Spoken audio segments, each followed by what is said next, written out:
ಹಾಸನ ಸಂಸದ ಪ್ರಜ್ವಲ್ ರೇವಣ್ಣ ಬಂಧನವಾಗಿದ್ದು ತೊಂದರೆಗೆ ಒಳಗಾದವರು ಎಸ್ಐಟಿಗೆ ದೂರು ಕೊಡಲಿ, ದೂರು ಕೊಟ್ಟವರಿಗೆ ರಕ್ಷಣೆ ಕೊಡ್ತೇವೆ, ಕಾನೂನಿನ ಪ್ರಕಾರ ಎಸ್ಐಟಿ ಮುಂದಿನ ಕ್ರಮ ಕೈಗೊಳ್ಳುತ್ತೆ, ಮೆಡಿಕಲ್ ಟೆಸ್ಟ್ ಬಳಿಕ ಜಡ್ಜ್ ಎದುರು ಹಾಜರುಪಡಿಸುತ್ತೇವೆ ಅಂತ ಬೆಂಗಳೂರಿನಲ್ಲಿ ಗೃಹ ಸಚಿವ ಪರಮೇಶ್ವರ್ ಪ್ರತಿಕ್ರಿಯಿಸಿದ್ದಾರೆ. ಪ್ರಜ್ವಲ್ ರೇವಣ್ಣ ಅರೆಸ್ಟ್ ವಿಚಾರಕ್ಕೆ ಸಂಬಂಧಪಟ್ಟಂತೆ ಹೋಮ್ ಮಿನಿಸ್ಟರ್ ಹೇಳಿಕೆ ಇದು.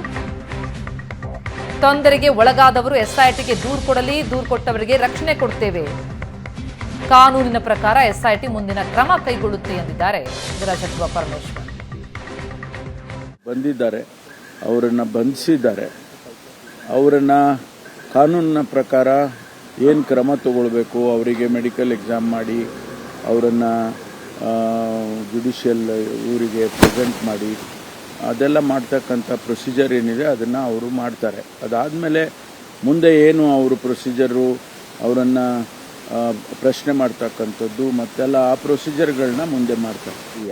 ಯಾರಿಗೆ ತೊಂದರೆ ಆಗಿದೆ ಅವರು ಬಂದು ಕಂಪ್ಲೇಂಟ್ಸ್ ಕೊಡ್ಬೋದು ಪೊಲೀಸ್ನವ್ರ ಮುಂದೆ ಅಥವಾ SIT ಮುಂದೆ ಬಂದು ಹೇಳ್ಬೋದು ಅಂತ ಮೊದಲೇ ಹೇಳಿದ್ದೇವೆ. ಅವರಿಗೆಲ್ಲ ರೀತಿಯ ನಾವು ರಕ್ಷಣೆ ಕೊಡ್ತೇವೆ ಅಂತಲೂ ಕೂಡ ಹೇಳಿದ್ದೇವೆ.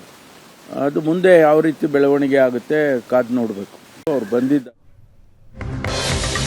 ಪ್ರಜ್ವಲ್ಗೆ ಸಹಾಯ ಮಾಡಿದವರಿಗೂ ಕೂಡ ಈಗ ಸಂಕಷ್ಟ ಶುರುವಾಗ್ತಾ ಇದೆ. 34 ದಿನಗಳಿಂದ ವಿದೇಶದಲ್ಲಿ ತಲೆಮರೆಸಿಕೊಂಡಿದ್ರು ಪ್ರಜ್ವಲ್ ರೇವಣ್ಣ. ಪ್ರಜ್ವಲ್ ಪತ್ತೆಗೆ SIT ಅಧಿಕಾರಿಗಳು ಹುಡುಕಾಟ ನಡೆಸಿದ್ರು.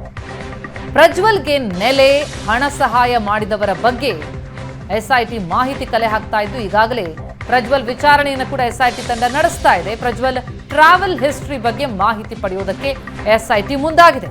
ಹೀಗಾಗಿ ಪ್ರಜ್ವಲ್ಗೆ ಸಹಾಯ ಮಾಡಿದವರಿಗೂ ಕೂಡ ಈಗ ಸಂಕಷ್ಟ ಎದುರಾಗ್ತಾ ಇದೆ.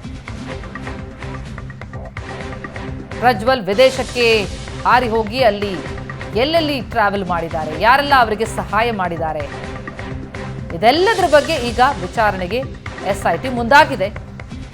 ಹೀಗಾಗಿ ಬಂಧಿತ ಪ್ರಜ್ವಲ್ ರೇವಣ್ಣಗೆ ಸಹಾಯ ಮಾಡಿದಂಥವರಿಗೂ ಕೂಡ ಸಂಕಷ್ಟ ಶುರುವಾಗ್ತಾ ಇದೆ.